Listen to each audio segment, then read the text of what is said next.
Welcome to Aadya TV. నేను మీ journalist Arun. అంటే రాష్ట్రం ఏర్పడినాక తెలంగాణ ప్రభుత్వం 9.5 సంవత్సరాలు పాలించిన తర్వాత ఇప్పుడు కాంగ్రెస్ గవర్నమెంట్ వచ్చింది. 14 నెలలుగా ఏ విధంగా పరిపాలన చేస్తుందనే అంశాలపైన అడిగి తెలుసుకునే ప్రయత్నం అయితే చేద్దాం. మనతో పాటు బీఆర్ఎస్ రాష్ట్ర నాయకుడు అనిల్ కుమార్ ఉన్నారు. అన్న నమస్కారం. నమస్తే అన్న. బాగున్నారా? బాగున్నామన్నా. జై తెలంగాణ అన్న. ఏంటన్నా ఈ 14 నెలల కాంగ్రెస్ పాలన ఎట్లా అనిపిస్తుంది అన్న ఈ రాష్ట్రంలో? 14 నెలల కాంగ్రెస్ పాలన మరి క్లిష్ట పరిస్థితుల్లో నడుస్తుందన్న. ప్రజలు నమ్ముకొని ఏదో వాళ్లకు ఈ గత ప్రభుత్వం కంటే ఈ ప్రభుత్వం ఒక ముఖ ఇచ్చి వాళ్ళని ఒక మంచిగా చూసి చేసి వాళ్ళని కూడా ఒక మోక ఇచ్చి వాళ్ళని ఒక మంచి మార్గంలో నడిపించుకుందాం, మన భవిష్యత్తులన్నీ బాగుపడడానికి ఆలోచన చేసుకొని అనేసి అందరూ కూడా ఏకతట్టమై అనేసి ఒక కాంగ్రెస్ పార్టీని మంచి మెజారిటీతో గెలిపించారు. కానీ గెలిపించిన వార్తకి వాళ్ళ స్వార్థాల గురించి పబ్లిక్ని లేని మాటలు చెప్పి అబద్ధాల హామీలు ఇచ్చి 6 గ్యారెంటీలు అన్నారు. 6 గ్యారెంటీలలో మరి ఏ ఒక్క గ్యారెంటీ కూడా అమలు చేయలేదు. బస్సులు పెట్టాడండి. బస్సులు దేనికండి? ఆడవాళ్ళు గుద్దుకొని చావడానికండి. వాళ్ళ పరిస్థితులలో వాళ్ళ కుటుంబాలకు బస్సు మనకి ఇప్పుడు మీరు గవర్నమెంట్కు డెవలప్మెంట్ ఇన్కమ్ సోల్ చూస్తారా, లేకపోతే ఇంకా లాస్ చేయడానికి వచ్చారా? మీరు యావత్ ప్రపంచం మొత్తం ఒకటే తన తెలంగాణ మొత్తం జీరో అయిపోయింది. ఎక్కడ కూడా ఏది రియల్ ఎస్టేట్ కానీ ఒక బడ్జెట్ కానీ ఏ విషయంలో కూడా ఏ ఒక్కటి కూడా ఇప్పటిదాకా అమలు చేయని హామీలు ఇచ్చి అబద్ధాల హామీలు చెప్పి రేవంత్ రెడ్డి గారు ప్రజలను మాత్రం మభ్యపెట్టి మాయ చేసి మోసాలు చేసుకొని బతుకుతున్నాడు. అంటే గవర్నమెంట్ అంటున్నది ఒక్కొక్కటి అమలు చేసుకుంటా వస్తున్నాము. ఇప్పుడు మహాలక్ష్మి పథకం ఇంప్లిమెంట్ అయింది, గ్యాసు, గృహజ్యోతి, అంటే కొన్ని పథకాలు ఆల్రెడీ ఇంప్లిమెంట్ అయినాయి. ఇప్పుడు మళ్ళీ కొత్తగా అంటే రైతు భరోసా పైసలు ఇస్తున్నాము రైతులకు, మళ్ళా ఇంద్రమ్మ ఇండ్లు ఇస్తున్నాము, కొత్త ఇండ్లను, మళ్ళీ కొత్త రేషన్ కార్డులు కూడా ఇస్తున్నాము అని చెప్తున్నది ప్రభుత్వం. ఏ ప్రభుత్వం కూడా వాళ్ళకు ఎన్ని హామీలు ఇవ్వకుండానే వాళ్ళు ఎన్నో హామీలు చేసిరు. గత ప్రభుత్వం అనుకున్నట్టయితే మన తెలంగాణ ప్రభుత్వంలో మన కేసీఆర్ గారు ఉన్న ప్రభుత్వంలో ప్రతి ఒక్కరికి కూడా సామాన్యునికైనా రోడ్ల మీద అమ్ముకునే వాడికంటే ప్రతి ఒక్కడు కూడా ఏ విషయంలో కూడా అందరూ హ్యాపీగా సంతోషంగా దందాలు కానీ బిజినెస్ కానీ రియల్ ఎస్టేట్ కానీ ప్రతి ఒక్కటి ఇన్కమ్ సోల్ అనేది చాలా బాగుండే. ప్రతి ఒక్క చదువుకున్న వ్యక్తులకు కూడా మంచి ఉద్యోగాలు కానీ ప్రతిదీ కూడా వాళ్ళకు ఒక స్వేచ్ఛ అనేది ఒకటి ఉండే. కానీ ఇప్పుడు ఈ రేవంత్ రెడ్డి గారు వచ్చేసి ప్రతి ఒక్క గరీబులను హైడ్రా అనేసి చెప్పి ప్లస్ మళ్ళీ వాళ్ళని పోగొట్టుకోవడం, వాళ్ళ రోడ్డు పాలన చేయడము, ఇండ్లు కూడా కొట్టడం, వాళ్ళని అట్లీస్ట్ పొట్ట తిప్పలు కప్పుకున్న రోడ్ల మీద ఫుట్పాత్ మీద పెట్టుకున్న బండ్లతో సహా కూడా వాళ్ళు నీలమట్టం చేసేసి హైడ్రా అనేది ఇంకా కొనసాగుతుంది అన్న హైదరాబాద్. ఇప్పుడు ఇంకా 100% జరుగుతూనే ఉన్నదన్న. ఇంకా జరుగుతూనే ఉన్నది. దాని లోపల వాళ్ళకి ఎక్కడెక్కడ ఇప్పుడు ఎలక్షన్స్ వస్తున్నాయి కాబట్టి అది అట్లా అబ్జర్వేషన్ పెట్టింది. కానీ గ్రౌండ్ వర్క్ చేసేది మాత్రం ప్రతి ఒక్క బీదడు కూడా రోడ్ల మీద పాలయ్యారు. ప్రతి ఒక్కరు కూడా సాపనలు దీవెనతో ఈయన ఒక ప్రభుత్వానికి ఇస్తున్నారు. కాబట్టి రేవంత్ రెడ్డికి మాత్రం ఇది మంచిది కాదు. ప్రజలందరూ కూడా ఏకతట్టమై నేను ఒక మంచిగా ఒక రాజును ఎన్నుకున్నట్టుగా మీరు ఎన్నుకున్నట్టయితే మీరు ఎన్నుపోటు పొడిచి ప్రజలను అందరినీ కూడా మభ్యపెట్టి మాయపెట్టి వాళ్ళ జీవితాలతో ఆడుకుంటున్నావు. కాబట్టి మీరు మాత్రం ఎన్నడూ కూడా పుట్టగతులు లేకుండా అవుతారు. అరే 420 హామీలు ఇచ్చారు, ఒక్కొక్కటి నెరవేర్చుకుంటూ వస్తున్నారు. అంటే ప్రజలకు కావాల్సిన ప్రభుత్వం ఇది ప్రజాప్రభుత్వం కాబట్టి ప్రజల కోసమే పనిచేస్తుంది అని ముఖ్యమంత్రి అంటుండు. మీరేం హామీలు నెరవేర్చలేరు అని? ఏ హామీ కూడా నెరవేర్చలేదండి. దళిత బంధు అన్నారు, దళిత బంధు లేదు. రైతు బంధు అన్నారు, లేదు. మరి రుణమాఫీ అన్నాడు, ఆ రుణమాఫీల గురించి ఏం చేశాడండి? 20% కూడా చేయలేదండి. మొత్తం నేను ఇన్ని % చేశానని పెద్దగా ఏదో తానాబాన కొట్టుకుంటూ తిరుగుతున్నాడు. అన్ని అబద్ధాల మాటలు, అన్ని అబద్ధాలకే గురిపెట్టుకున్నాడు. ఆయన ఉన్నదే అబద్ధాల మూట. అందరూ అన్నది గుంపు మేస్త్రి, కానీ గుంపు మేస్త్రి కాదు, ఇది అబద్ధాల మేస్త్రి. అబద్ధాల మేస్త్రి, అబద్ధాలతో ఆయన లైఫ్ మొత్తం సాగించుకుంటున్నాడు. ఇప్పుడు ఏదైనా ప్రజలు ఎన్నుకున్నప్పుడు ప్రజలకు కూడా కంటికి రెప్పలాగా కాపాడుకునేది ఒక రాజుకే ఉంటుంది. ఆ రాజు అనేది మీరు ఒక గవర్నమెంట్ మీకు చేతికి ఇచ్చినప్పుడు మీరు ప్రజలని కడుపు కొట్టి వాళ్ళ ప్రజలని ఆశావాసనలు అన్ని నాశనం చేసుకుంటా పోతాడు. మీది ఏం ప్రజా పరిపాలన అండి? మీకు చేత కాకపోతే రాజీనామా చేసుకొని ఇంట్లో పట్టుకోండి. గత ప్రభుత్వం చేసింది ఏ విధంగా ఉన్నది? కేటీఆర్ ఎవరికి కూడా ఒక కంటికి రెప్పలాగా కాపాడుకుంటూ ప్రతి ఒక్కరికి కూడా ఎవరికి హాని జరగకుండా ఆయన ప్రతిదీ కూడా చూశాను. కానీ ఈ ప్రభుత్వం తలుచుకుంటా ఉంటే ఇంకా ఈ రోజుల్లో ఇంత ఉన్నది. 14 నెలల పరిపాలనలో ఈ విధంగా ఉంటే మరి రాబోయే రోజుల్లో ఇంకా ఏ విధంగా ఉంటుందో మరి ప్రతి ఒక్కరు కూడా అడక తినే వాస్తవం కంపల్సరీ. అరే ఇంత పథకాలు పెట్టినాక ఎందుకు అడక తినవలసి వస్తుంది అనిల్ గారు? ఒక రాష్ట్రంలో ఇప్పుడు పరిపాలన నడుస్తుంటుంది. ఆయన ముఖ్యమంత్రి కాబట్టి ఆయన చెప్పినవి కొన్ని నడుస్తుంటాయి, కొన్ని కావు. అన్నిటిని దాన్ని మనము శూన్యంగా చూస్తే కాదు కదా. ఒక్కొక్కటి ఇంప్లిమెంట్ అవుతుంది. చూడండి, మీరు ఏదన్నా ఉంటే క్లారిటీగా మాట్లాడండి సార్. ఏదన్నా ఉంటే చిన్న విషయం చెప్తున్నా, మీరు కానీ రేవంత్ రెడ్డి కానీ మీరు కూడా ఒక ప్రజాపాలిపన ఉన్నది ఆలోచన చేసుకొని మీరు మీడియా పిలుస్తారు కాబట్టి మీరు కూడా న్యాయబద్ధంగా మాట్లాడండి. అంటే మేము అన్యాయం మాట్లాడుతున్నాం. మీరు అన్యాయంగానే మాట్లాడుతున్నారు. మీరు ఏది మాట్లాడుతున్నారంటే రేవంత్ రెడ్డికి మాట్లాడితే ఆయన ఏ అమలు ఇప్పటిదాకా కరెక్ట్ గా చేశారు. రేవంత్ రెడ్డి అంటే ఆయన ముఖ్యమంత్రి ఇక్కడ చేస్తాడు. ఏం చేసిండని ఎన్ని రోజులు 14 ఏళ్ళు కావాలన్నా? మరి కేసీఆర్ ఏ రోజు కూడా 14 నెలల రికార్డులో లేదు కదా, ఆయన కూడా చేసిండు కదా. మరి ఆయన చేసిన పాలనకు ఎవరు కూడా ఇంత విమర్శించలే, ఎక్కడ కూడా మాటి మన్ను దుమ్ము పిల్లలని కూడా ప్రతి ఒక్కరిని కూడా శాపనలు దీవలతో ఉన్నది. మరి ఏ రోజు కూడా ఆయన ఇప్పుడు ఈ మాటలు తిట్లు పడలేదు కదా. మరి ఈయన పరిపాలన ఇచ్చిండు అని అంటే ఎన్ని రోజులండి? ఇంకా ఎన్ని రోజులు కావాలి? చూస్తూ సంవత్సరంన్నర గడిచిపోయింది. ఇంకా 3 సంవత్సరాలు 2 సంవత్సరాలు కొత్త ప్రభుత్వం కదా. ఇప్పుడు కొత్త ప్రభుత్వం అనేసి మీరు ప్రజలందరినీ నాశనం పెట్టుకుంటా అంటే మరి ప్రజలకు వచ్చేదే అది కదా, బెనిఫిట్స్ అన్ని మీరు పొడగొడితే మరి ఎట్లా? ఎందుకు పొడగొడుతున్నాడు? ఆయన విదేశాలలో పోయి మంచి ఎక్కడ విదేశాలు తీసుకొని వచ్చి ఇక్కడ 1,00,000 కోట్ల డబ్బులు తెస్తున్నాడు, మళ్ళా 1000 ఉద్యోగాలు తెస్తున్నాడు కదా. మొన్న సింగపూర్ టూర్ చూసారు కదా మీరు. సింగపూర్ టూర్ నేను కూడా వెళ్తాను సార్, మీరు కూడా వెళ్తారు, అందరు కూడా వెళ్తారు. అది వెళ్ళి చోపుటప్ చేసుకోవడం కాదు సార్. ఈయన ఏం పోయినా ఈయనకి ఇంగ్లీషే మాట్లాడడానికి రాదు. ఇంకా మన తెలంగాణకి నిధులు ఎవరు ఇస్తారండి? మాట్లాడే విధానం ఉండాలి. ఒక సీఎం అంటే సీఎంకు గెటప్ అంటే ఎట్లా ఉండాలంటే ముఖ్యమంత్రికి ఇంగ్లీష్ రావాలని లేదు, ఇంగ్లీష్ రావాలని లేదంటే అది కానీ కమ్సే కమ్ మాట్లాడే పద్ధతి అన్న నేర్చుకోవాలి కదండి. మీరు ఏది కూడా లేకుండా ఒక అంగోటా చాప్ సీఎం అయితే కాదు కదా లెక్క. చెప్పండి మరి దాన్ని. ఇచ్చిన మాటలు ఒక్కొక్కటి చేస్తున్నారు. ఏకకాలంలో రైతులకు రుణమాఫీ చేసిన సర్కార్ ఇదే. ఎక్కడ చేసిరండి? 2 లక్షల రూపాయలు చేయలేదండి రుణమాఫీ. ఏదో అక్కడ ఒక 5 10 2 3 చేశాడు. కానీ మొత్తం రుణమాఫీ చేయడం అనేది అబద్ధాల మాట కదండి. ఎక్కడ చేశాడండి? ఏ కంపెనీ రాకుండా బీఆర్ఎస్ నేతలు మీరు ఎందుకు అడ్డుపడుతున్నారు ఈ రాష్ట్రంలో? మరి మేము అడ్డుపడుతున్నామంటే మరి మా ప్రజలందరూ నమ్ముకుని ఉన్నారు, వాళ్ళందరినీ ఇప్పుడు వాళ్ళు చూసుకున్న బాధ్యత అయినది కదా. మరి ఆయన ఏ విధంగా నడిపిస్తున్నాడండి? ప్రజలందరూ నాశనం అయిపోతున్నారు. కంపెనీలు వస్తాయి, అక్కడ ఉన్న పిల్లలకు ఉద్యోగాలు వస్తాయి. ఆ విషయం అందరికి తెలిసిందే కదా. చదువుకున్న వాళ్ళు ఖాళీగా ఉండరు. ఇప్పుడు లగ్జర్ల విషయంలో కావచ్చు, రామన్నపేట విషయంలో కావచ్చు, అంటే కొన్ని కంపెనీలను ఎందుకు అడ్డుపడుతున్నారంటే ఎక్కడ ఏం చేయనప్పుడు ఎందుకండి? మా ఉన్న భూములన్నీ అమ్ముకుంటా పోతా ఉంటే మరి ఏం చేయాలి చెప్పు? ప్రజలు పోయి ఎక్కడ బతుకుతారండి? మీరు ఎక్కడో మారుమూల గ్రామంలో తీసుకుపోయి దట్టమైన అడవిలాలు పెట్టి మాకు అక్కడ పెడతాం, మేము ఇక్కడ పెడతాం అంటే ఇవన్నీ కాదండి. ఇదంతా ఒక డ్రామా, ఇది ఒక తమాషా. మనుషులను మాత్రం సర్వనాశనం పట్టియడానికి ఆయన ఒక ప్రమాణ స్వీకారం దేనికి చేసిండంటే ప్రజాపాలన ప్రమాణ స్వీకారం చేయలేన ప్రజాది మొత్తం పరిమితంగా జీవితాంతం సర్వనాశనం తెలంగాణను పట్టియడానికి మాత్రమే ఆయన ఈ విధంగా శపథం తీసుకున్నాడు. అంటే ఇప్పుడు రేవంత్ రెడ్డి గతంలోనే కుటుంబ పాలన అనేవాడు. మరి ఇప్పుడు వాళ్ళ అన్న వాళ్ళ తమ్ముడు కూడా అందరూ వాళ్ళు కూడా తిరుపతి రెడ్డి గారండి. ఇప్పుడు ఆయనకి ఏ పొజిషన్, ఒక ఎమ్మెల్సీ లేదు, ఒక ఎంఏ లేదు, ఒక వార్డు మెంబర్ లేదు, ఒక బస్తీ లీడర్ కూడా కానీ పసిపిల్లలతోటి యూకేజీ ఎల్కేజీ పిల్లలతోటి ఆయన ఆ విధంగా సన్మానాలు చేయించుకోవడం అది ఎంతవరకు స్వాగతం పలికించుకోవడం అంటే? మరి వాళ్ళ ఇంట్లో కుటుంబ పాలనకు వాళ్ళది హైడ్రా వచ్చినప్పుడు మరి ఆయనది కూడా అన్ని విధాలు ఉండే. మరి ఆయన కూడా ఆలోచించి వాళ్ళ తమ్ముంది ఫస్ట్ తీయవలసింది. పేద ప్రజలు ఏదేమైందండి చెప్పండి. మరి ఇప్పుడు ఇక్కడ శంకర్మడి దగ్గర వాళ్ళు ఏదో 30-40 సంవత్సరాల నుంచి పాపం వారు ఏదో పూరి గడుపుకోవడానికి వాళ్ళు ఏదో రోడ్ల మీద కొట్లు పెట్టుకొని అమ్ముకుంటే అవన్నీ రాతో తీసేసి వాళ్ళ జీవితాలన్నీ సరే ప్రతి ఒక్కరైనా సరే సార్ గరీబోళ్ళ ఆడపిల్లలది, అమ్మలది కానీ, నాన్నలది కానీ, ముసరోళ్ళది, గరీబోళ్ళది ఉసురుదలిగి మాత్రం ఈ రాజ్యం కూలిపోతుంది సార్. మళ్ళీ కేసీఆర్ కంపల్సరీ వస్తాడు. దానికి అందరం మేము మళ్ళీ కేసీఆర్ ప్రభుత్వం వచ్చిందాకా మేము ఇదే నిదానం చేస్తాం, ఇదే పట్టుబడతాం. ఎందుకంటే ప్రజల పాలన చేసుకోనికి వచ్చినాం కానీ మీరు సర్వనాశనం చేసుకోనంటే మేము ఊరుకోలేం సార్. ప్రతి ఒక్క బీద పెద్దల నోట్ల మన్ను దుమ్ము వాళ్ళ ఫ్యామిలీలు పాపం రేవంత్ రెడ్డి గారు మిస్సెస్ని వాళ్ళ కూతురు ఏమన్నారు వాళ్ళను కూడా తిట్టిపిస్తుండంటే ఈయన అంత భ్రష్టుగా ప్రజాపాలన చేస్తున్నాడంటే ఇంటి వాళ్ళని కూడా తిట్టే ఊసలు లెక్క పెట్టుకునే పొజిషన్ చేస్తున్నట్టే నువ్వేం సీఎం అయ్యాను. ప్రజా ఉత్సవాలు ఈ ప్రభుత్వం చేపట్టింది 1 ఇయర్లో. అంటే గతంలో ఎప్పుడన్నా చూసిరా ఈ రాష్ట్రంలో మీరు? అంటే ప్రజలకు దగ్గరైన ప్రభుత్వం ఇది. ఇంద్రమ్మ రాజ్యంలో ప్రజలకు ఎలాంటి ఇబ్బందులు లేవు కాబట్టి ఇక్కడ మేము ప్రజా ఉత్సవాలు నిర్వహిస్తున్నామని ఘనంగా అధికారికంగా ఈ ప్రభుత్వం నిర్వహించింది. దీని మీద మీ స్పందన సార్? పరదా ముందు ఒకటి, పరదా వెనకాల కూడా ఉంటుంది. అది డామినేట్లు చేయడం కాదు. మీరు ప్రజాపాలన చేసేటట్టుంటే ప్రతి ఒక్క బండి కానీ, ఒక్క కొట్లు కానీ, మోజుల బండి కానీ, కిల్లి కొట్టు వాళ్ళని కూడా వాళ్ళని ఇబ్బంది పెట్టకండి సార్. వాళ్ళ ఉసురు మంచిది కదండి. ఎక్కడ చేస్తున్నారండి మీరు? ప్రజాపాలన చేస్తున్నది ఎక్కడ? నాకు చూపించండి. మీరు కూడా మీడియాస్ ఉంటారు సార్, మీరు కూడా దునియా చూస్తున్నారు, మాకంటే ఎక్కువ నాలెడ్జ్ ఉంటుంది. అక్కడ జ్యోతిరావు బాపులే భవన్లో ప్రజా దర్బార్ పెట్టేసి ప్రతి శుక్రవారం మంగళవారం రోజు ప్రజావాణి నిర్వహిస్తున్నారు.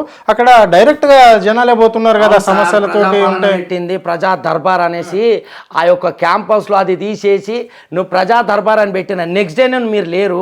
ఎంతో మంది పేపర్లు తీసుకొని వచ్చి లైన్లలో నిలబడి మన్ను దుమ్ము ఎత్తిపోయించారు కదా. ఇదా మీది మీ ప్రజాపాలన చేయడము? అది ఎంతవరకు సాధ్యం అండి? ఏదో చెప్పేసి మార్కెట్లు తీసేసి నేను ఇది చేసేసిన అందరూ నాతో డైరెక్ట్గా కలవచ్చని అబద్ధాల మాటలు చెప్పేసి ప్రజలను మోసం చేసి మీరు ఒక సంపాదించుకొని రావడం తప్ప ఇంకా వేరేదేం. మీరు లంక బిందెలు అని అన్నారండి, లంక బిందెలకు వచ్చారండి అంటే మీరు దొంగ మూటనా? మీరు దొంగల మూటానా? మీరు దొంగలు దోసుకునేటా మూటలు దోసుకోవడానికి వచ్చారా? మీరు అట్లా లంక బిందెలు కావాలంటే మీకు ఎక్కడ పడితే అక్కడ తవ్వుకుంటూ పోండి. అడవిలు ఉన్నాయి, రాజ్యాలు ఉన్నాయి, ప్రతి ఒక్కటి ఉన్నాయి, పోయి తోలుకుంటా మీరు దొంగ పరిపాలన చేయనికి వచ్చారు కానీ ప్రజా పరిపాలన మాత్రం చేయనికి రాలే. కాబట్టి రేవంత్ రెడ్డికి ఒకటే చెప్తున్నా, ఇకనైనా మీరు ఏ హామీలు ఇచ్చినారో అవన్నీ కరెక్ట్గా 6 గ్యారెంటీలు అన్నారు కదా, 6 గ్యారెంటీలలో ప్రతి ఒక్కటి కూడా నిర్వహిస్తేనే నువ్వు నిజమైన మెగాస్టార్ అవుతావో లేకపోతే సూపర్ స్టార్ అవుతావో ఏ స్టార్ అవుతావో తెలియదు. లాస్ట్కి మాత్రం 0. ఓకే, అంటే సో ఈ పొద్దు స్థానిక సంస్థల ఎన్నికలు పెడుతుంది ప్రభుత్వం అని చెప్పేసి క్యాబినెట్ కూర్చోవడానికి రెడీ అవుతున్నారు మంత్రులంతా. ఇప్పుడు క్యాబినెట్ సమావేశం ఉంది, దాని మీద ఎట్లుండబోతుంది మరి? ఎన్నికలు వస్తే ఎట్లుంటుంది? ఒక చిన్న విషయం సార్, ఎట్లా ఉండేది అనేది ఒక రామోజీ ఫిలిం సిటీ ఒక షూటింగ్కి సంబంధించింది మాత్రమే ఉంటుంది సార్. ఏ మూవీస్ కన్నా ఏ కంట్రీకి వెళ్ళినా అక్కడ వెళ్ళే అవసరం లేదా సార్. కాబట్టి రామోజీరావు గారు ఏ విధంగా అయితే ఒక సెటప్ చేసిండో ఇదే విధంగా సెటప్ చేసుకుంటా రేవంత్ రెడ్డి నడుపుతా ఉన్నాడు. ప్రజాపాలన చేస్తున్నది మొత్తము ఒక డూప్లికేటు అబద్ధాల ప్రజాపాలన, దానికి మించింది ఒక రామోజీ ఫిలిం సిటీ. ఇది రామోజీ ఫిలిం సిటీలో చేస్తే పిక్చర్లు హిట్ అయితే ప్రజలు బతుకుతున్నారు, సినిమా వాళ్ళు బతుకుతున్నారు, హీరోలు బతుకుతున్నారు. కానీ ఈయన ప్రజాపాలన అబద్ధాలు చెప్పి ఈ డ్రామా కంపెనీ స్టూడియో పెట్టిండు కదా, అది చాలా తప్పండి. ప్రజలని కడుపు కొట్టి ఈయన కడుపు నింపుకోవాలన్నారు. అంటే స్థానిక సంస్థలలో ప్రజలు ఎటువైపు ఉండబోతున్నారు? ఇది మొత్తం ఇప్పుడు స్థానిక సమస్యల ప్రతి ఒక్క విషయం చిన్న చిన్న రోడ్డు మీద అడుక్కు తినేవాని కాడు నుంచి హై క్లాస్ ఉన్న వాళ్ళకు ప్రతి ఒక్క వ్యక్తి కూడా మళ్ళీ కేసీఆరే రావాలి, కేసీఆర్ పరిపాలనే బాగున్నది, మాకు స్వేచ్ఛగా ఉన్నది. ప్రతి ఒక్క ఆటో కానీ రోడ్డు మీద కానీ అడుక్కునేవాడు కానీ నిలబడే కానీ ప్రతి ఒక్క యావత్ తెలంగాణ ప్రజలందరూ కూడా మళ్ళీ కేసీఆర్ ప్రభుత్వం రావాలని మొరపెట్టుకుంటున్నారు. వాళ్ళు తప్పు చేసాం మేము వేసామని, మాకేదో చేస్తే మేమేదో బాగుపడతామేమన్నదని వాళ్ళకు ఒక మోకా ఇచ్చారు. కానీ ఆ మోకా నువ్వు నిలబెట్టుకోలేకపోతున్నావు. నీకు ఒక 14 నెలల పరిపాలనే కరెక్ట్ చేయనప్పుడు, నీకు శక్తి లేనప్పుడు సీఎంగా నిలబడే అర్హత నీకు లేదు. కాబట్టి నువ్వు మళ్ళీ రాజీనామా చేయవలసిందే, లేకపోతే పక్కకు తప్పుకో. మళ్ళీ మా కేసీఆర్ అన్న వస్తాడు బరోబ్బర్ చేస్తూ. అంటే పాత రిజర్వేషన్ ప్రకారమే ఇప్పుడు స్థానిక సంస్థలల్లో ఉంటాయి ఎలక్షన్స్ అని చెప్పేసి అంటున్నారు. మరి బీసీలకు 42% ఇస్తున్న ఈ గవర్నమెంట్ అయిన తర్వాతనే పంచాయతీ ఎలక్షన్లకు వెళ్తాము అన్నారు. మరి ఇన్ని రోజులు కాలం జరపడానికి ప్రధాన కారణం ఏంటి? ఇన్ని రోజులు కారణం అంటే తనకి ఏది లేదు కదా సార్. ఇప్పుడు వాళ్ళకి ఏది కూడా చెయ్యడానికి రాదు. మాయ మాటలు మబ్బు మాటలు చెప్పుకుంటా, పిచ్చి పిచ్చి మాటలు చెప్పుకుంటా, గారెడీలు చేసుకుంటా బతికే పరిస్థితి వాళ్ళది ఏర్పడ్డది. కాబట్టి ఇప్పుడు వాళ్ళకి ఏది కూడా ఏం చేసినా కాదు. నాలెడ్జ్ ఉంటే ఎక్కడికన్నా వెళ్తారు సార్. మీరు అట్లా కాదండి, కాంగ్రెస్ పార్టీకి ఎందుకు లేదు? ఈ దేశాన్ని లేదండి 60 సంవత్సరాలు పాలించారు అధికారంలో, మీరు గుర్తుపెట్టుకోండి సార్. మీరు నేను ప్రజాపాలనకి మాట్లాడుతున్నా. మీరు కేటీఆర్ కానీ కేసీఆర్ కానీ చేసిన తప్పులు నాకు చూపించండి. ఏ ఒక్క ప్రజలకు ఏ ఒక్క హామీ నెరవేర్చలేదని చెప్పండి, మీరు ఏ దానికైనా సిద్ధమైన. కానీ మీరు అన్ని వాళ్ళు తప్పులు చేస్తున్నా కానీ మీరు రేవంత్ రెడ్డిని పదే అడగడం అంటే మీరు పద్ధతి కాదండి. అది మీరు దేని గురించి మాట్లాడారు అదే సబ్జెక్ట్ మాట్లాడారు. మీరేమన్నా రేవంత్ రెడ్డి గారు ఇట్లాంటి మాటలు మాట్లాడమని మీకేమన్నా కుంభకాయరా? నేను అడుగుతున్నాను సార్. మీకు ప్రశ్నిస్తే మాత్రం కుంభకాయ. మరి అదే మాట కదా, అధికారులతోటి లేకుంటే గవర్నమెంట్. మరి అదే కదా, మీ తప్పులు మేము చెప్పద్దు. మా తప్పులు ఎక్కడున్నాయండి చెప్పండి. అవునండి, ఇస్తుండే కదా. ఏమిచ్చిండు ఎప్పటిదాకా ఇస్తారు? మనిషి బతుకున్నప్పుడు అన్నం పెట్టాలి కానీ చచ్చినాక ఫోటో కాడ పెడితే లేచి తినడు కదా. మరి ఆ పరిపాలన కావాలన్నా? బతుకున్నప్పుడు 2 ముద్దలు కావాలన్నా? మాకు ముద్దలు పెట్టే మాకు ప్రభుత్వం కావాలి. కానీ మా జీవితాన్ని నాశనం చేసి మాదేదో పిండ ప్రతాంపాల కాడ వచ్చి ఫోటోలకు పూలదండ వేసి నైవేద్యాలు పెడితే మాకు సెట్ కావు కదా సార్. మరి ఆ పరిపాలన మాకెందుకండి? మీరు వాళ్ళకి ఎట్లా మాట్లాడగలుగుతున్నారండి చెప్పండి. గతంలో కేసీఆర్ క్రీడా ప్రగణాలలో ఏదన్నా ఏర్పాటు చేస్తాము అని అంటే ఈయన పీసీసీగా ఉన్నప్పుడు రేవంత్ రెడ్డి కాంగ్రెస్ పార్టీ నుంచి అంటే పిల్లలు ఆడకుండా ఇదేంది అని చెప్పేసి ప్రశ్నించినోడు. మరి ఈరోజు అంతా పోలీస్ గ్రౌండ్ను గోషమైల్లో ఎందుకు ఇప్పుడు ఉస్మానియా హాస్పిటల్ కట్టాలనుకుంటున్నాడు? చూడండి, టెండర్లు ఉంటేనే ఆయనకు కావాల్సింది టెండర్లు సార్. టెండర్లు ఉంటేనే కదా ఆయనకు బ్యాంక్ బ్యాలెన్స్ నిండేది. కానీ కేసీఆర్ టెండర్లు నింపుకోవడానికి చేయలేదు సార్.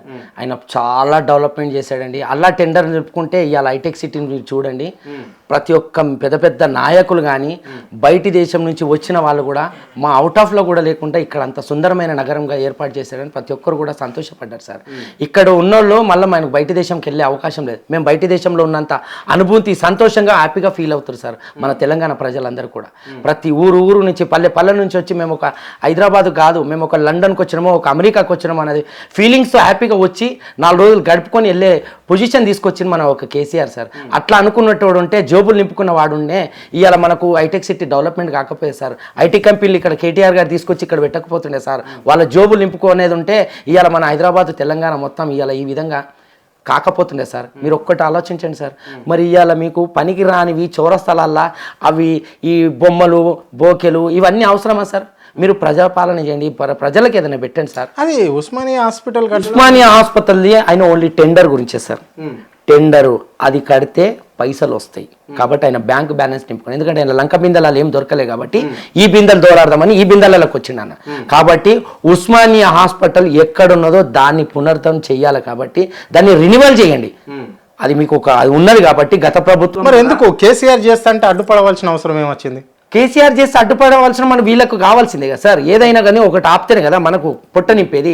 అది మైండ్లో పెట్టుకొని దాన్ని ఆపి ఏదో కుట్ర పన్ని దాన్ని ఎక్కడ కాకుండా డెవలప్మెంట్ కాకుండా చేసింది సార్. కాబట్టి అక్కడ ఉన్న పేద ప్రజలు కొన్ని లక్షల కుటుంబాలు ఉన్నాయి. బేగం బజార్ అంటే యావత్ ప్రపంచంలో కాకుండా మన యావత్ తెలంగాణలో కూడా బేగం బజార్లో పుట్టిన పిల్ల నుంచి సచ్చే ముసలోడి దాకా ప్రతి ఒక్క వస్తువు అక్కడ లభిస్తుందండి. అటువంటి ప్లేస్ని ఇవాళ నువ్వు తొలగిస్తానంటే అక్కడ వ్యాపారస్తులు ఇక్కడ కావాలి, అక్కడ ఉన్న ఈ పరిస్థితి లెవెల్గా ఇప్పుడు ఎవరైనా సరే ఆ ఇల్లు ఉండి కూడా ₹1 కోటి ఇల్లు ఉండి కూడా వాళ్ళకు ఒక ₹100 విలువ లేకుండా చేసిండు. ఉస్మానియా హాస్పిటల్ మార్చిడి అక్కడనే, పేషెంట్స్ అక్కడనే, వైరస్ ఎక్కడే. మీరు అక్కడ డెవలప్మెంట్ లేకుండా మొత్తం అక్కడ ఎంత కన్వీట్గా ఉంటుందండి. అసలు ఏదన్నా ఆలోచించవలసిందా? ఎందుకు ఇంత మూర్ఖత్వంగా పనిచేస్తున్నాడు అన్న? ఏదైనా ఆయన టెండర్లు మాత్రం నాశనం పట్టించి ఆయన డబ్బు నింపుకోవడానికి మాత్రమే రాజకీయం. అనిల్ గారు, మొన్న రీసెంట్గా జిహెచ్ఎంసీ మేయర్కు మీకు ఏంటి మధ్యలో వాగ్వాదం చోటు చేసి? జిహెచ్ఎంసీ మేయర్ గారు మన విజయలక్ష్మి గారు మాకు అక్కడ గోషమేల్ గ్రౌండ్ మా పరిధిలో నాల మీద టాప్ అనేది కింద పడిపోయిందండి. హఠాత్తుగా పడిపోయింది. ఆ పడిపోయినందువలన మేము 1,00,000 ఫోన్లు చేసామండి. మరి మీరు హైదరాబాద్కి యావత్ తెలంగాణకు మీరు మేయర్ కాబట్టి మీరు రావాల్సింది బరువు బాధ్యత అనేది మీకు ఉండాలి. మీరు ప్రజాపాలన చేయడానికి వచ్చినప్పుడు ప్రజలకు ఏ హాని జరిగినా అర్ధరాత్రి పిలిచినప్పుడు రావాలి. మీరు ఆ రాత్రికి వచ్చేసి మేము నిలదీసి అడిగినప్పుడు ఏలెత్తి చూపిస్తే మమ్మల్ని పోలేరమ్మ పోతుగుడ్ల లెక్క నువ్వు గుడ్లు తీసి మా మీదికి చూపించడానికి అంటే నువ్వు రౌడీవా? నువ్వు ఒక ప్రజాపాలన, నీ హోదా ఏంది, నువ్వు ఉండే పద్ధతి ఏంది? మీరు ఈ విధంగా రౌడీల లెక్క మీరు ప్రజల మీద మీరు జుల్మారం చేస్తామని అంటే అది కానివ్వండి. అదేవిధంగా ఆమెకు నేను చక్కమైన బుద్ధి చెప్పాను. ఏళ్ళు చూపిస్తే మాత్రం ఏళ్ళు ఇరగొడతానని నేను బాగా చెప్తాను. నేను ప్రజల మంది ముంగట నేను చెప్పాను సార్, బరబ్బర్ చెప్తాను. మీరు బరబ్బర్ మేయర్కు అట్లా చెప్పవలసిందే. ఆమె మాకు రెస్పెక్ట్, మేముంటేనే మేయర్. మాకు రెస్పెక్ట్ అయినప్పుడు మేమేదో ఆమె హోదాకి తగ్గినట్టు మాట్లాడాలండి. నువ్వు ఎవరికి చూపిస్తున్నావండి? మీరు రౌడీజం చేయడానికి వచ్చారా? లేకుంటే మమ్మల్ని గెలిపించుకొని మీ పవర్ తెచ్చుకొని మమ్మల్ని చంపడానికి వచ్చారా? ఏదానికి అక్కడ ఏదన్నా అంటే నేను ఆ కాంట్రాక్టులతో మాట్లాడినా ఏ కాంట్రాక్ట్ ఏం మాట్లాడలేదండి. మాట్లాడితే నువ్వు తప్పు చేసినావు కాబట్టి నీకు రేషం వచ్చింది. ఆ విధంగా అంటే మేము ఊరుకునేది లేదండి. ఏ ప్రజలు కూడా ఇక్కడ ఊరుకునేది లేదు. ఎవరు తప్పు పట్టినా ఎవరు వంపర్ చేసినా మాత్రం వాళ్ళందరూ ప్రజాస్వామ్యంలో రౌడీయే కదా. ఎవరు ప్రజాప్రతినిధి మీదకి నువ్వు అట్లా పోతే నువ్వు ప్రజాస్వామ్య దేశంలో నువ్వు చేసిన పని ఏంది? నేను చేసిన పని అయితే నేను ప్రజల బరోబ్బర్ నేను అడిగే హక్కు ఉన్నది కాబట్టి నేను బరోబ్బర్ అడిగినాను. అంటే ఓ ప్రజాప్రతినిధి ఏలెరగొట్టంత బరోబ్బర్ ఇరగొడతాము, వాళ్ళని గద్దె ఎక్కిస్తాము, దించే సత్తా కూడా మా దగ్గర ఉంటుందండి. మాకున్నది మేము ఇస్తేనే వాళ్ళకి ఆ హోదా వచ్చింది. కాబట్టి మా పనులకు మీరు హోదాలు తెచ్చుకున్నారు కానీ మీ పనులకు మేము కాదు కదా. మరి మాకు కూడా ప్రజాపాలన చేయాలనేది మీకు కూడా ఉండాలి కదా. ఉన్నప్పుడు ఆ హోదాలో కూర్చోవాలి, లేకుంటే రాజీనామా చేసి ఇంట్లో పండుకోవాలండి. ఇది నా విషయం. అది అంతేగాని మీరు ఒకటి ఆలోచించండి సార్, ప్రతిదీ కూడా మీరు కాంగ్రెస్కి సపోర్ట్ చేసినట్టుగా మాట్లాడుతూ ఉంటే ఇదేదో నాకు అర్థం కావట్లేదు సార్. మరి మీరు మాట్లాడే విధానం నాకు తెలియట్లేదు. మరి నాకు ఇది సమస్య నాకు ఇంకా కూడా నాకు క్లారిటీగా రావట్లేదు. మీరు ఏమనుకోద్దంటే నేను చెప్తున్నాను సార్. అంటే ఇప్పుడు ఎట్లా ఉందంటే ఇప్పుడు మీరు చెప్పండి సార్. ప్రభుత్వాన్ని ప్రభుత్వం చేస్తుంది అని చెప్తే కూడా తప్పేనా? తప్పేనండి. మీరు అక్కడ తప్పు లేని దానికి కూడా మీరు కరెక్ట్గా తప్పు పెట్టుకొని కూడా మీరు ఇక్కడ కరెక్ట్గా ఉందని మాట్లాడే మీది కూడా పద్ధతి కాదు. అనిల్ గారు మీరు ఇట్లా మాట్లాడద్దు. మేము ప్రభుత్వం చేస్తుంది అని చెప్పినాం కానీ ప్రభుత్వం నడిపేసేటోళ్ళం మేము కాదు. మళ్ళా ప్రభుత్వం గురించి ప్రజలకు ప్రభుత్వం మధ్యవర్తులు మేము అంతే తప్ప, కానీ మేము ప్రభుత్వం గురించి మాట్లాడవలసిన, ప్రభుత్వాన్ని ఎత్తుకొని మాట్లాడవలసిన అవసరం లేదు. ప్రజలను దించవలసి మాట్లాడవలసిన అవసరం మాకు అంతకంటే ఉండదు. మీరు తప్పుగా మా గురించి తప్పు ఆలోచనతోనే తప్పుగా మాట్లాడుతున్నారు. తప్పుగా మాట్లాడడం కాదు సార్, ఒక్క విషయం ఒకటి సార్, జీవితంలో అనేది మీరు కూడా ఒక ప్రజలే, మనమందరం కూడా ప్రజలే. గవర్నమెంట్ వేరే, మనం ఉంటేనే గవర్నమెంట్. కాబట్టి మనకి ఎవ్వరికి కూడా హాని జరిగితే మాత్రం నిలదీసే మీకు హక్కు ఉంటుంది, నాకు ఉంటుంది, పుట్టిన బిడ్డకు కూడా ఉంటుందండి. కాబట్టి ఇదే మాట మీద నేను ఉంటాను. అది తప్పు చేసినా ఎవడైనా సరే లొంగేది లేదు, మనం ఎవరికి మనం తల ఉంచి బ్రతికేది లేదు. మన పాలన మనం మంచిగా చేసుకోవాలని మనం ఒక స్టాండర్డ్ ఆయనకు ఒక ప్లేస్ ఇచ్చినప్పుడు మీరు కూడా కరెక్ట్గా ప్రజలకు కట్టుబడి పని చేసిన వాళ్ళే నిజమైన నాయకుడు అవుతాడు. ఒక్క విషయం చెప్పండి చివరిగా, కేసీఆర్ ప్రభుత్వానికి రేవంత్ రెడ్డి ప్రభుత్వానికి వ్యత్యాసం ఏంటి? వ్యత్యాసం అంటే ఒకటే విషయం సార్, కేసీఆర్ చిన్నప్పటి నుంచి హై పుట్టుకొచ్చి పేద పుట్టుక నుంచి ఆయన హై క్లాస్ ఉన్న పుట్టుక కూడా ఆయన పేద ప్రజలనే సామాన్యంగా బతుకుతున్నాడు. ప్రతి ఒక్కరి బాధ, ప్రతి ఒక్క ఆకలి, వాళ్ళ ఒప్పులు అప్పులు తప్పులు ప్రతిదీ కూడా ఆయన అనుభవించాడు. కాబట్టి అది ప్రజా పరిపాలన అనేది ఆయన ప్రజల మీదనే దృష్టి పెట్టించాడు. కానీ డెవలప్మెంట్లు చేసుకుందాం, కోట్ల రూపాయలు తెచ్చుకుందాం, నువ్వు నేను జోబులు నింపుకొని తిని మనం ఆలీల డబ్బుల మీద మనం రాజ్యాలు వెళ్దాం అనేది ఆలోచన లేదు. ప్రతి ఒక్కరిది కూడా మీరు ఆలోచించండి, ఎన్ని హామీలు ఇచ్చిండు, ప్రతి ఒక్కరిది కూడా గరీబోళ్ళకు మాత్రమే ఆలోచన చేసుకునే పథకాలు పెట్టాడు. కానీ ఆయన హై క్లాస్ వాళ్ళకి ఏది కూడా చేయలేదండి. మీరు కూడా అది ఒకటి ఆలోచించుకోండి సార్. మరి ఇవాళ రేవంత్ రెడ్డి చేస్తున్నాడు అంటే వాళ్ళ ఆయన ఏం మాట్లాడుతున్నాడు, పొద్దున్న లేస్తే నేను ఏం మాట్లాడాలనేది ఆయనకు ఆలోచన లేదు. ఎందుకంటే ఒక చిన్నపిల్లల తత్వం, ఆయనకు ఆ సీట్ ఎలా వచ్చిందో మరి ఏ విధంగా తెచ్చుకున్నాడో ఆ ప్రజలు ఏం ఆలోచన చేసినాయి. తులం బంగారం అన్నారండి, తులం బంగారం ఎక్కడిచ్చాడండి? ఎవరికైనా ఒక పావుతుల బంగారం ఇచ్చాడా? ఏ ఆడవాళ్ళు తిడుతున్నారు, ఏ ఆడవాళ్ళు మన్ను పోస్తున్నారు, వాళ్ళ గురించి పెళ్ళిళ్ళు పెట్టుకున్నారు, ఎవరెవరికి పరిస్థితి ఎట్లున్నది మీరు చెప్పి హామీలేను. మీరు చెప్పకుండా హామీలు చేస్తే మీరు ఇలా పప్పుల కాలేయకపోయేది కదా.